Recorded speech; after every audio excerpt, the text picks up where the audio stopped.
Challenge yourself. They are jealous people, this is them. إِن تَمْسَسْكُمْ حَسَنَةٌ تَسُؤْهُمْ وَإِن تُصِبْكُمْ سَيِّئَةٌ يَفْرَحُوا بِهَا. The Quran says if prosperity comes your way, they depress. And if adversity comes your way, they clap hands. إِن رَأَوْنِي بِخَيْرٍ سَاءَهُمْ فَرْحِي وَإِن رَأَوْنِي بِشَرٍ سَرَّهُمْ نَكِدِي. The Arabic poet echoed the same sentiments. Now what's the formula, what's the psychology, what's the methodology to undo this type of depression? You caught up, he's jealous, she's jealous, he's nasty, she's nasty, he's obnoxious, she's obnoxious, he's in ambush, he's trying to curtail, he's trying to do. What's the way forward? وَإِن تَصْبِرُوا وَتَتَّقُوا وَإِن تَصْبِرُوا عَلَى عَدَاوَتِهِمْ وَتَتَّقُوا اللَّهَ فِي اجْتِنَابِ الْمَحَارِمِ لَا يَضُرُّكُمْ كَيْدُهُمْ شَيْئًا. The Quran says the way forward to undo the depression related to the jealousy of people is fear Allah and don't stoop so low by reciprocating the same behavior. By you fearing Allah and persevering, you be transferred into the divine protection of Allah. Now Allah deals with those that are jealous with you directly. Chapter close. In fact, one of the hukama say, إِذَا أَرَدْتَ, is mentioned in the tafsir under this ayah, إِذَا أَرَدْتَ أَن تَكْبُتَ مَن يَحْسُدُكَ فَازْدَدْ فِي نَفْسِكَ فَضْلًا. If you want to destroy your foe, your enemy, your opponent, then increase in good and continue performing and excelling. And that's the psychology of the Quran. Then divinely Allah will intervene on your behalf and destroy him. So the psychology of the Quran is don't stoop low, don't throw the same things, don't hurl nasty, condescending, inflammatory, derogatory, vituperative comments. Rise high, live tall, and then Allah will deal with him. We move on, time is going away very swiftly. Often the cause of our depression, and I'm giving you a cue and a yardstick from the Quran how to find solace. Often the cause of our depression, as I mentioned in my early comments, it's khiyalat and halat, thoughts and circumstances. You find yourself between a rock and a hard place. It's quite challenging, it's dark, it's thundering, there's lightning, the storms are high, the vessel is rocky, it's looking turbulent out there for you. What's the psychology of the Quran to deal with that situation? I take you again to a verse of the Quran, and this time the tale, the narrative, the incident of the campaign of Uhud. I just marvel at the richness of the Quran and how universal are its applications for all time, eras and period. So in the campaign of Uhud, we ought to know, and if you don't, then here's a moment of reflection to revise, that initially the noble companions had an upper hand and they were prosperous and they were winning the battle. But then, due to certain noble companions, may Allah be pleased with them, there was some misunderstanding in monitoring a particular mount, Jabal Rumat. They moved away and their relocation turned the demographics and the landscape of the battle, and an apparent victory was now slipping slowly into a defeat. And this got them quite concerned. And again, this is a phenomenal principle of psychology from the Quran. So the Quran says, أَوَلَمَّا أَصَابَتْكُمْ مُصِيبَةٌ قَدْ أَصَبْتُمْ مِثْلَيْهَا قُلْتُمْ أَنَّا هَذَا قُلْ هُوَ مِنْ عِنْدِ أَنفُسِكُمْ. And remember, أَوَلَمَّا, remember, أَصَابَتْكُمْ مُصِيبَةٌ, you were gripped by a trial. قُلْتُمْ أَنَّا هَذَا, you said, where did this come from? Why did this come to us? We with the Prophet of Allah, we obedient, we compliant, we obliging. Now, listen very, very carefully. And I thank you for, I know people have been sitting here throughout the entire day. It's a long day, but this is great, profound lessons of the Quran. So they were complaining, or rather asking, to be respectful and euphemistic in the context of what's been addressed here. Where did this defeat come from? This was their question. But the Quran, in its profound, impeccable, flawless, amazing, brimming with psychology, wisdom and knowledge, addressing this said, and when you were gripped with a trial, not forgetting that previously you had inflicted double of this pain on your opponent, then you ask the question, where did this come from?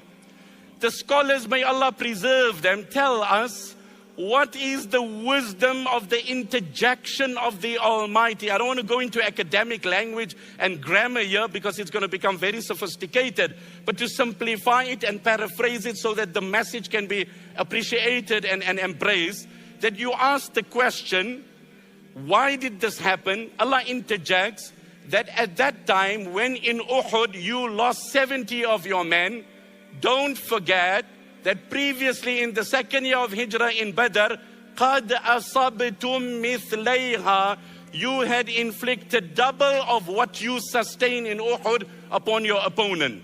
They say this ayah gives us a message of psychology to any and every person who's experiencing pain, difficulty or adversity. Don't view your trial in isolation, because that will lead to despondency. But view your trial in the greater happening of things and how much prosperity preceded it, so you will realize that the current trial is insignificant in relation to the favors of Allah upon you. لا تجزع إذا أعسرت يوما فقد أيسرت في الزمن الطويل ولا تظن بربك ظن سوء فإن ربك أولى بالجميل والعسر يتبعه يسار وقول الله أصدق كل قيل فلو أن العقول تسوق رزقا لكان المال عند ذوي العقول. Now, there's a key principle to understand here. When you are gripped by a trial, understand this very clearly, then don't view your trial, your affliction in isolation, but view it, and that's the psychology of the Quran. So Allah interjected, قَدْ أَصَبْتُمْ مِثْلَيْهَا. Previously you inflicted double. So remember, you had the upper hand, and that's the life on earth is an alternation. That's how it happens. However, when Allah favors you, then magnify the current favor and don't view the trials that preceded it. So you say, oh sister, you are so blessed. Allah's given you good children. Yeah, but Shaykh, it was really difficult raising them. No, no, no. Focus on the moment. Enjoy the bounty. Appreciate it. So when the Prophet Yusuf was reunited with his brothers, and they said, Tallahi laqad atharaka Allahu alayna.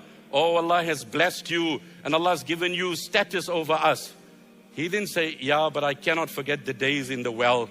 Yeah, but he said, قَدْ مَنَّ اللَّهُ عَلَيْنَا. Absolutely, my Lord has just been too kind. So what's the message? When a bounty comes, magnify it, live with it. Don't recall the tragedies that preceded it. When a difficulty comes, don't view it in isolation, view it in the other happenings of things. Time is running out. I want to leave you with the last reflection that creates depression. Each one of us at some point or the other has to part ways with a near and dear one, or we find ourselves in a situation where we lose our health, our faculties, our resources, our abilities, and at times it could be quite daunting and challenging, paralyzing and incapacitating, frustrating, and it leaves a person anxious. What's the psychology of the Quran in this regard? Allah says, مَا أَصَابَ مِن مُصِيبَةٍ فِي الْأَرْضِ وَلَا فِي أَنفُسِكُمْ. I'm going to wrap up here. My time is short. I hope I can go quick. Whatever difficulty comes your way, whether on yourself or in the world, إِلَّا فِي كِتَابٍ مِّن قَبْلِ أَن نَبْرَأَهَا, but that it was recorded in a book. إِنَّ ذَلِكَ عَلَى اللَّهِ يَسِيرٌ, and it's easy for Allah. The article of fate and taqdeer is a great source of solace for a believer, because it helps him to bring closure to matters, because he knows his Lord has decreed it and ordained it. So Allah says, whatever happens to you, good or bad, understand that we've recorded it. So don't be conceited, inflated by your accomplishments. What they say, the one who walks up, wrapped up in himself, makes a pretty small package. The one who walks around, don't tap yourself on your shoulder, you might dislocate it. Don't be proud, inflated or conceited about yourself, because Allah wrote that achievement for you. And don't be depressed. هَذَا عَيْنُ مَا يُرْشِدُ إِلَيْهِ أَهْلُ الْمَعْرِفَةِ. How can I forget the day I was traveling and I was interviewed. I landed in London, and again I was taken across by an immigration officer, And you know, recently I was traveling in a country and I went through security check, and that was the best I ever heard, where I was called aside and said, "Sir, the machine has randomly selected you." I'm like, wow, ma'am, that's a new one for me, but we'll follow protocol. Anyway, we went aside, the immigration officer sat down, he interviewed me. He said, "You look like a man of God and you look like a very religious man. I appreciate your candid nature and I appreciate your communication. I'm cognizant of the time that has lapsed. I'm ending, Brother Fawzan, Jazakallah khair. Don't let me get depressed. We need to give solace to everyone." So he says, "You know what? I lost a daughter of mine." This is an immigration officer. In UK I arrived and the opportunity presents. And that's why I say, stand tall and stand high and present the deen. Can you guide me from your religion? And I gave him a summarized version of the article of taqdeer. I said, this is how we have it. We take precautions. But if something happens contrary to our will, then the Prophet ﷺ said, don't say if, because the word if allows for devilish indoctrination.